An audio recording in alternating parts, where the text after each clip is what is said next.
Do you ever see a piece of cloth that looks perfect on hanger and you try it and it disgraces your entire existence? Yeah, let's fix that.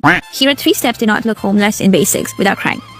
Step 1. Take a full-length picture of yourself which gives a more realistic representation of how we really look. Step 2. Decide what part of your body you would like to highlight or play down. Maybe it's your shoulders you want to downplay, maybe you want to elongate your legs, or maybe you want more waist definition. Unless you live under a rock like Patrick does, you should know certain clothes highlight or play down on certain body features. And we use just that to create the silhouette we're looking for, by using the right fits and cuts for the features of our body which require some balancing.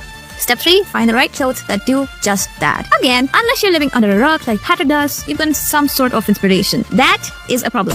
Look at this outfit. When you first look at it, it's just a white t-shirt and black pants. Everybody has a white t-shirt and black pants in their closet, so it couldn't get any easier than this. We can easily pull it off, but little did we know. But this could have been this. Here's my little cheat sheet on how to use clothing to shapeshift without crying. The higher and the smaller the neckline is, the broader your shoulders will look. And anything that is too tight and clingy onto your body, like a turtleneck, will, in general, highlight how broad or narrow your shoulders are. So if you don't want to highlight them, reconsider. But if you still want to wear them, consider putting an additional layer, like this. You know what 4 plus 4 is? Yep, exactly. If you have narrow shoulders and you want to elongate them, look for clothes with details around the shoulders, off-shoulder tops, tops with shoulder pads, seam leaning outwards, and puffy sleeves. If you have broad shoulders and you want to play them down, you should look for the one shoulder, wide neckline, square necklines, V necklines, trench coats with big collars, and seam leaning inwards. And for the bottoms, you should go for wide leg pants. If your shoulders are sloped and round, try to find clothes that are able to hold up their shape and have a structured fit. Fits with fancy designs like these, and the ones with shoulder seam leaning inwards, narrow square necklines. And you should absolutely avoid oversized tops with drop shoulders, or those that are too tight, the ones with boat necklines, the huge rectangular necklines, or the straight across necklines.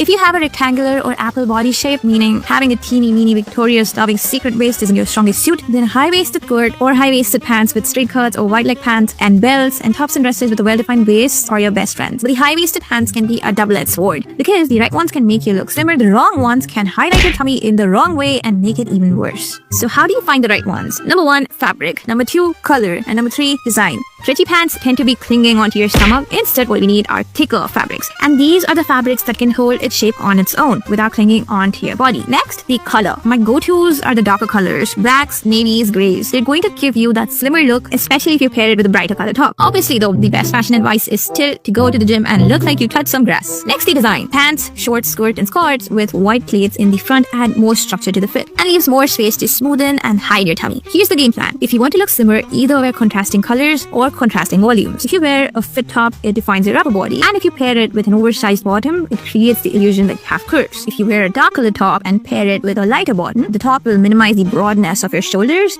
and the light pants are going to draw attention to your hips and your legs if that's your biggest strength. If you want to de-emphasize your belly, tops and dresses that skim over your waist but nip right below the bust help you hide your belly while also emphasizing your waistline. Also, fabrics that are shiny and clingy highlight your tummy, while fabrics with matte finish and structured fit play it down.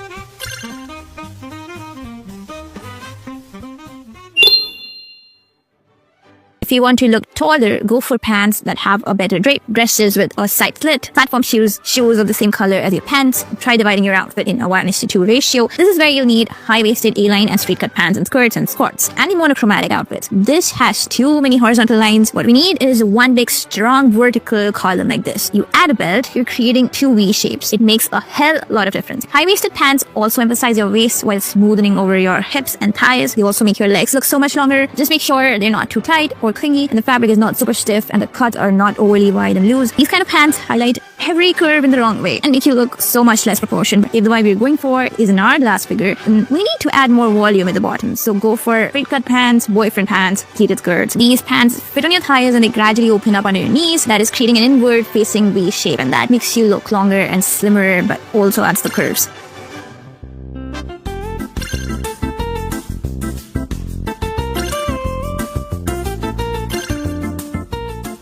You want to minimize your chest, go for V-necks, shirts with at least 1 or 2 buttons open to again make that V shape. Emphasize your waistline, wear structured garments, and avoid soft, shiny, clingy, unstructured fabrics, high necks and turtlenecks, the ones with crazy works like these, and the oversized tops. But if you want to maximize, then you should do the opposite.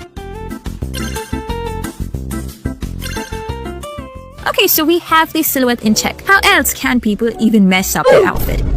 Okay. Yikes. The colors. As a fashion newbie, you should never dress in more than 3 colors because it will just look disjointed and overdone. What you need are neutrals. Black, white, grey, beige, brown, navy, and the denim that is in the classic blue wash. By incorporating more neutral tones into your wardrobe, it makes it so much easier to just slap an outfit together and not really have to think about it. The cheat code is either go tone and tone, which means you match the same color with different fortitudes and saturations, or tone on tone, where you match different colors but of the same tone, same saturation and fortitude. But hold your damn horses. You wear the neutrals and it still looks too basic. The more plain your clothes are, the more you'll need a bag, a necklace, some cool accessories to elevate the outfit. The last thing you want to wear is your confidence. Confidence in an outfit is more important than the outfit itself. So chin up, stand tall, know that everyone is stupid and God loves you. Hey, what is that? There's something on your face. Is that cuteness? I love you. Bye.